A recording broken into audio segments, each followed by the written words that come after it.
In 2012, I found myself sorting through a new life, living quietly in an apartment. I was flying solo now with no dog or any other companionship. My days were filled with research, and I was receiving regular visitations again. These visitations were so frequent that I was almost restricted to only watching baseball on television. I had the chairs set up for company, ready for anyone who might come by. They liked me so much that they quite literally requested I write what they told me to. I wrote about 2 places, both of which I never would have thought was happening in their backyard. For weeks I hid in different places at night, trying to stay unseen. During the day I would sleep exhausted from the previous night's events. Their visits became more intense, and I survived everything they threw my way.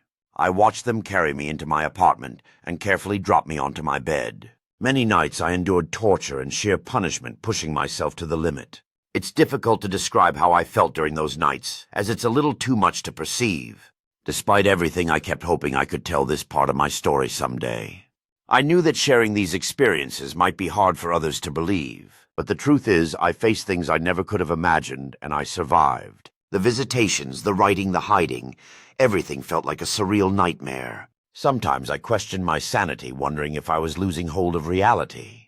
Still, I kept my sense of hope, waiting for a chance to break free from this cycle. The apartment became both my sanctuary and my prison, depending on the day. Each night brought new challenges, but I refused to give up. Throughout it all, baseball was my only comfort, a simple distraction from the chaos. I secretly wished someone could understand what I was going through. Sometimes I wondered if this was some cosmic joke, or a test I had to endure. Yet deep inside I knew I had to survive no matter how hard it got. Eventually I realized that my persistence was the only thing that truly kept me alive, and so I continued living quietly, holding on to hope that someday the story would come to an end.